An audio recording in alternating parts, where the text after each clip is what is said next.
For a ninja like Naruto, who began to cement his legacy at the age of 16 when he took on the leader of the Akatsuki, and at age 17 when he defeated Kage Otsuki, the mother of all things chakra on earth, he done more in his 33 years of life than most shinobi do in their lifetimes. As a Hokage, he's built on the technological advancements that Kakashi set the groundwork for and continued to drive Konoha's economy further ahead to maintain the status as the capital of the Land of Fire and maintain peace between the 5 great nations when Kakashi handed over the reins of Hokage to Naruto. On paper, there should be nothing that Naruto's Hokage should feel ashamed of, let alone regret. However, the truth is that there is a major regret that hangs heavy on the shoulders of Naruto Uzumaki, the 7th Hokage, one that we became aware of during a time where Naruto would publicly smile that smile that warms 1,000 suns, but privately, the whirlwind of emotions inside of him have him struggling much in the same way that Ichigo struggled during the Fullbring arc of the Bleach manga, where the sense of helplessness was almost drowning.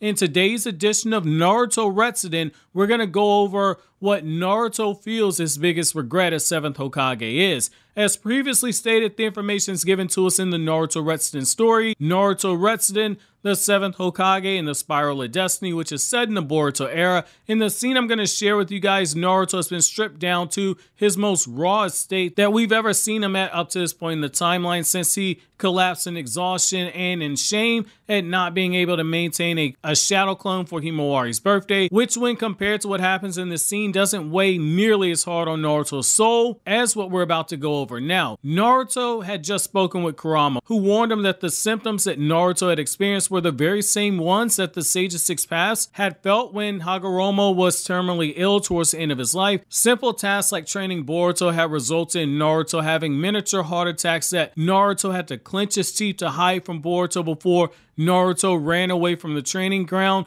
under the guise of needing to attend to Hokage duties so as to prevent his son from seeing Naruto struggle to catch his breath. His body tightened and Naruto struggled to stay upright, barely able to say Kurama's name when he waited for the heart attack to subside, which resulted in Kurama warning Naruto to go to the land of Radaku, where Hagoromo wants to live, to find information that could lead to a cure before Naruto inevitably joined the Sage of Six Paths in the afterlife. Just before the scene, Sakura uses her medical ninjutsu to check on Naruto's body, and she gets worried enough about Naruto's condition that she tells Naruto he needs to let Hinata know because she, as his wife, deserves to know the truth, that the illness that he shared with Hagoromo came as a result of having 16 years with all 9 Biju chakras stored inside of him, and it was messing with his body. Hiding his condition from Boruto and Himawari was one thing, but hiding it from Hinata was another.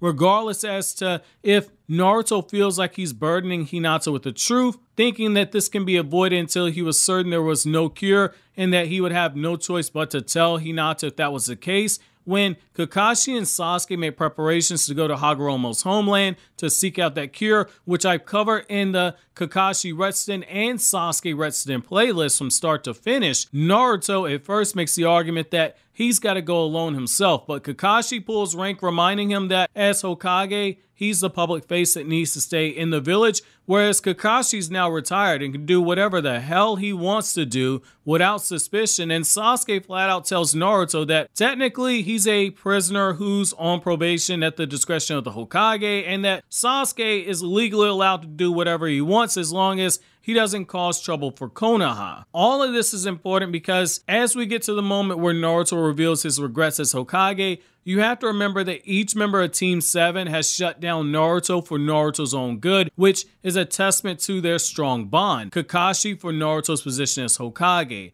Sakura for the sake of Naruto's marriage, Sasuke literally for the sake of Naruto's life. It's during the time afterwards where Naruto concedes that this isn't a problem he can address on his own, that Naruto goes up on the Hokage monument, sitting down on the head of his father Minato, where he looks down at Konoha, that Naruto struggles with his mortality and the very real possibility of going out the same way that the Sage of Six Paths did, now that that scenario was staring him in the face. With the scene and the context finally being added, it's here I'm going to begin reading the scene from the novel, then I'm going to come back to you guys my thoughts, and it's here I begin quoting. He dragged his feet along as he walked through the old town, suddenly looking up at the 7 faces that lined the night sky.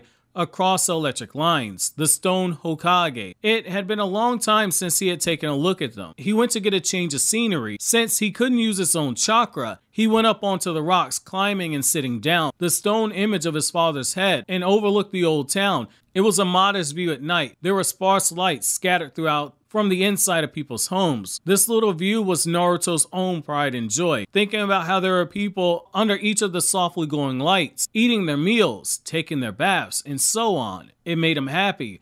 The village was at peace. No one was afraid that tomorrow another country could attack and kill them, that they'd be threatened by food shortages, or that their father who went out on duty wouldn't come home. Kakashi Sensei now laughs and tells stories of Minato and Obito's team. Sasuke takes Sakura and Sarada to visit his clan's gravesite. Even with these sad memories, little by little, everyone's moving forward. I wish I could show this world to my father and mother, to Pervy Sage, to Pain, to Neji, even Zabuza and Haku. Konoha village has become so peaceful. I really wish that they were here to share this world. I wonder how much better life would be if we were all able to live and laugh together. I wish everyone could still be here alive. Naruto thought to himself, there are so many people who suffer and die in this world.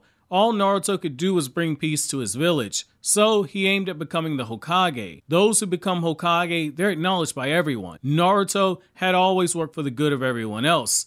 No matter what, getting someone to do things for you, he thought that that was a weakness. He'd be anyone's shield as long as they had his back. Naruto stood up and looked down at the fourth Hokage's nose bridge, slightly higher than his own. Before he realized it, he'd become older than Minato by that time of his passing. Naruto's ninja way had never changed. Even after reaching his dream of becoming Hokage, he'd never go back on his word. He continued to fulfill his dream of protecting the village as the Hokage. For that purpose, he needed to stay strong. Something bad happened. He was muttering. There was no emotion in his voice. He clenched his fist to push down his anxieties, but at the same time, he fell to his knees. Pain coursed through the back of his chest like the zapping of an electric current. His heart begins to beat fast, and pain sparks behind his temples. Severe pain runs through his whole body. He can't breathe as his consciousness becomes cloudy. His usual symptoms, except this time they're deeper. What?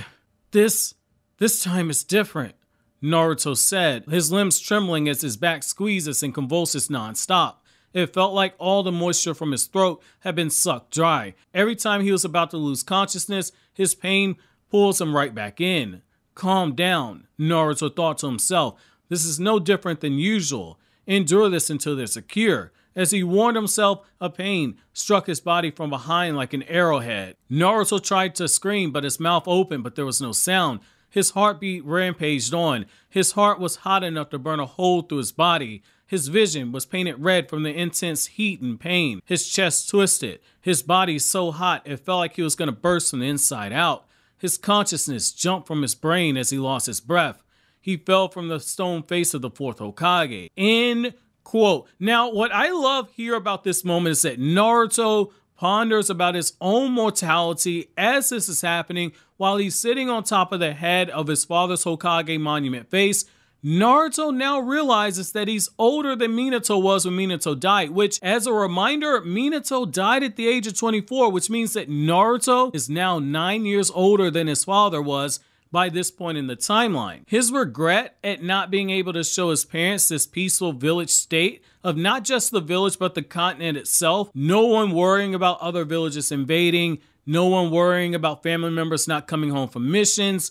Minato, when he left this world, did so thinking that Kakashi was struggling with the darkness, but Kakashi right now at the age of 47 years old, going on 48, is now openly telling stories of his time as Minato's student to Naruto, and he's joking about how Obito used to be before Obito turned evil, his regrets of not being able to show Neji how he kept his promise to end the practices of the Hyuga clan's cursed seals, his regrets at not being able to show Jiraiya how he was wrong about Sasuke, who had gone from being a boy who was struggled with being viewed as being the lone survivor of the Uchiha massacre to being a father and a husband who took his wife and his daughter to the gravesite that was dedicated to the Uchiha. Not being able to show Zabuza and Haku a world where, at least among the 5 nations, ninja aren't viewed as tools to be disposed of, but instead as people with hopes and dreams that they're allowed to choose if they choose to give up being a ninja.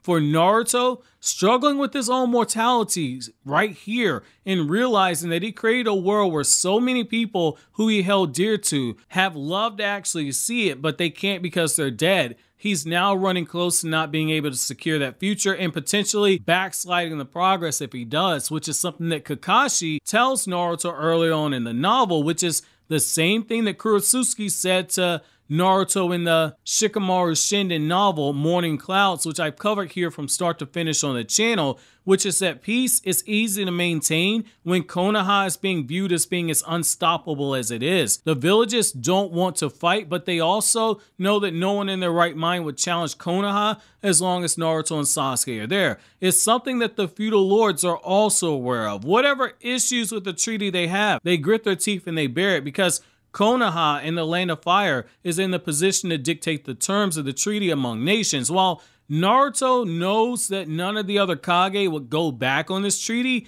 he also knows that the feudal lords are another thing, which we've actually seen in the Boruto anime back during the Hidden Mist field trip arc, where Mei and Chojuro directly stated that the treaty's extension wasn't negotiated in the way that their feudal lord wanted. Their villages would be at war with one another yet again. The feudal lords, they call the shots, not the Kage, because they can cut off a village's funding and make everybody suffer. Naruto's power alone stops the other feudal lords from getting too out of hand. A world without Naruto is a world that could very well backslide. All those emotions running through his head that led to his heart attack that he just suffered, where he fell off of Minato's face and had to be saved by Sasuke, who'd been on his way outside of the village. I love this scene because it takes place right before the start of Sasuke Retsuden, and it gives us a true reason why Sasuke almost lost his cool on the prisoners that he was engaging with when he infiltrated the jail, because Naruto's conditioning had worsened to this grave of a point and they were running out of time to find a cure. However, as Sasuke activated Susanoo and flew off after Kakashi with Sakura close behind Sasuke, a certain snake man with a fondness for children, in particular children with shiny eyes, was waiting for Naruto at home, sipping tea while Himawari was playing in the living room, ready to assist Naruto in his time of need. That being said, if you want to learn more about this situation and want to check out these other videos you see on the screen right now.